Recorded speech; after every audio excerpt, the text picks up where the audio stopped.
تو لہذا بس اب بیٹھ جائیں. مجھے آواز آپ کی نہیں پہنچتی.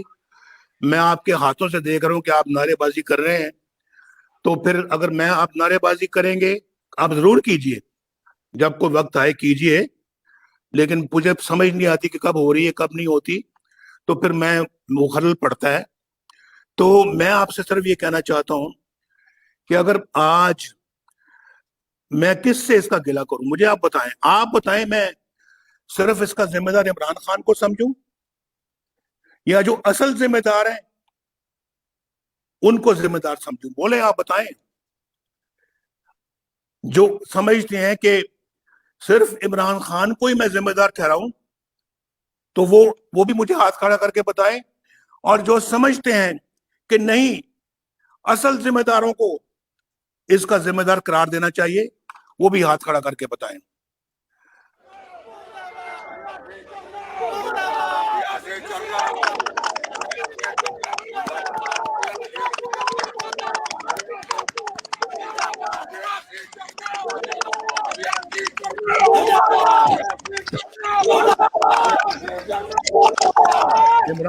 عمران بس عمران خان کو لانے والوں یہ عوام کا جذبہ دیکھ لیں. آپ اس سوغات کو جتنی جلدی ہو سکے لے جائیں. یہ سوغات ہمیں نہیں چاہیے, اس کو لے جائیں. اس نے پاکستان کی تباہی کر دی ہے, اور اس نے پاکستانیوں کو پریشان حال کر دیا ہے. وہ بھوک سے مر رہے ہیں, ان کے بچے بھوک سے مر رہے ہیں, ان کا چولہا بجھ گیا ہے, 2 وقت کی روٹی ان کو نہیں ملتی کھانے کو آج, اور آٹا دال چینی آسمان سے باتیں کر رہے ہیں. اور پھر جو اس کے بعد چینی چور یا وہ بھاگ گئے ہیں یا ان کو بھگوا دیا گیا ہے کہ آپ یہاں سے چلے جائیں, نکل جائیں. دوائیاں آدمی کی پہنچ سے باہر ہیں.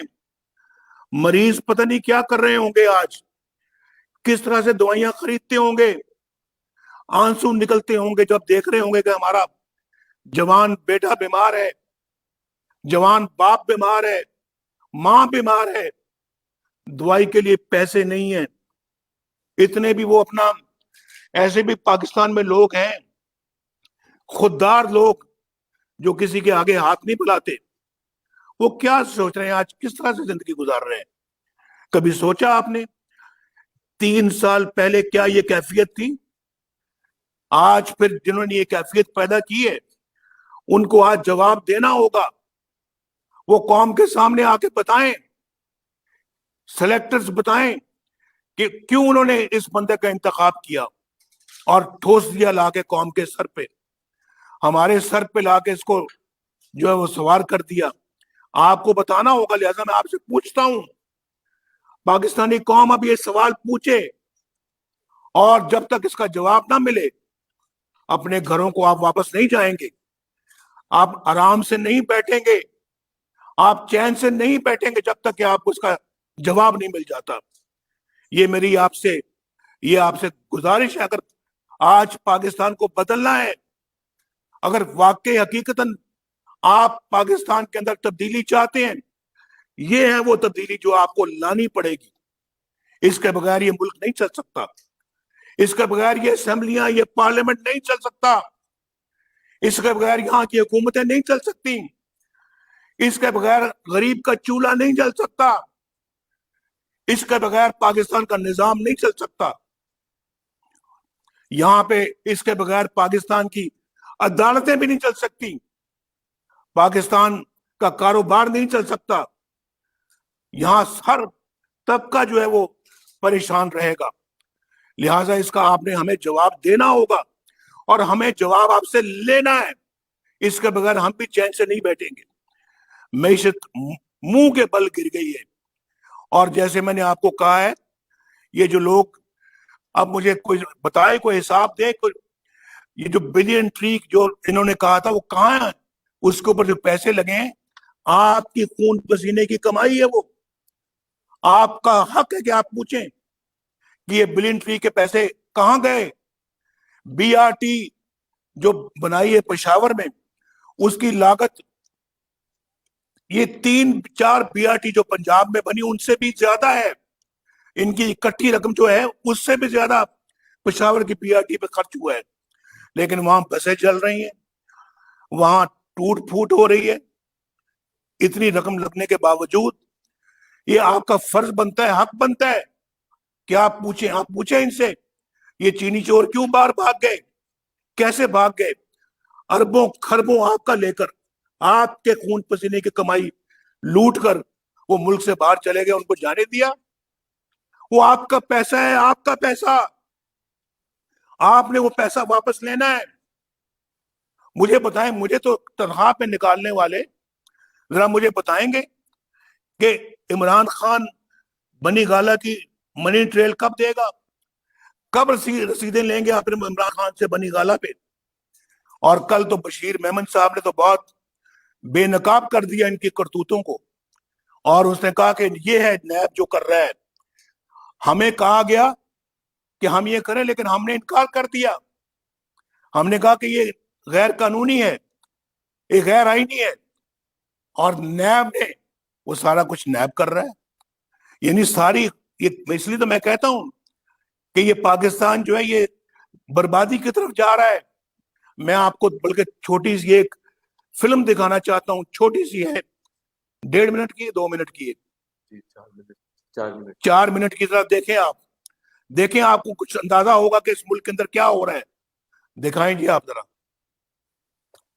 مسئلہ کیا تھا؟ عمران خان صاحب کیا چاہتے تھے جو آپ ان کی مراد پوری نہیں کر رہے تھے؟ جو نیب نے کیا ہے وہی. ان سیاستدانوں سے متعلق آپ کو خود وزیر اعظم صاحب نے کبھی کوئی ہدایات دی کہ آپ یہ کریں؟ کافی سارے نام ہیں جو کہ میں نے کہا نا آپ کو سر دست مجھے یاد نہیں. شہباز شریف صاحب کے حوالے سے جی ہاں, کیا پرٹیکولر خواہش تھی جو عمران خان صاحب چاہتے؟ وہ جو آج کل چل رہی ہیں چیزیں, اچھا, پہلے بھی چلتی رہی ہیں. حمزہ شہباز اور دوسرے جو ان کا بیٹا ہے وہ سلمان شہباز, اور پھر ان کی پوری فیملی. نواز شریف اور مریم نواز کے حوالے سے کیا خصوصی خواہشات تھی ان کی FIA کی طرف سے؟ کیا توقعات تھیں FIA کے لیے؟ ان کی توقعات تو ظاہر ہے جو ابھی پوری ہو رہی ہیں, ابھی بھی پوری ہو رہی ہیں, ابھی بھی ہو رہی ہیں. اور دوسرے جو ان کے جو داماد ہیں, کیپٹن کیپٹن صفدر جو ہے, ان کے حوالے سے کہ بالکل ان کو تو بالکل جس طرح ہو رہا ہے ان کے ساتھ جو نیب کر رہا ہے. مجھے کیا پرٹیکولر اس وقت کیا کیپٹن صاحب کوئی اثاثوں کا ایشو بنانا چاہتے تھے یا کیا؟ یہ ایک کوئی تصویر آئی تھی, اس کے حوالے سے بھی ہو رہا تھا کہ یہ ٹیررزم کا کیس ہونا چاہیے. اچھا, یس. کیا سوشل میڈیا پہ کوئی سوشل میڈیا پہ کوئی تصویر تھی فرسٹ لیڈی کی, اس کے متعلق. اچھا, تو آپ نے کیا آپ کی رائے نہیں تھی نہیں ہو سکتا؟ نہیں, یہ ٹیررزم کیسے ہو گیا؟ اچھا, ٹیررزم کیسے ہو گیا؟ ٹیررزم کی ایک ڈیفینیشن ہے قانون میں. اور وہ تصویر بھی ایک نارمل تصویر تھی, نارمل تصویر تھی, نارمل ایک تصویر تھی. اب اس میں ٹیررزم کیسے ہو گیا, کہاں سے آ گیا؟ تو پھر آپ سے کہا گیا براہ راست پہ ایکشن لیں اور فلانے نے کیا. میں نے کہا جی کس کا نام لیا گیا؟ مریم کا؟ جی ہاں, ان کا جو سوشل میڈیا سیل ہے اس کے حوالے سے کہا گیا. میں نے کہا جی کس قانون کے تحت ہوگا, مطلب we have to work according to law. آخری میٹنگ جو وزیر اعظم عمران خان سے ہوئی اس میں کیا ہوا؟ وہ جو آپ وہ اس کا اینڈ کیسے ہوا, کیا ہوا؟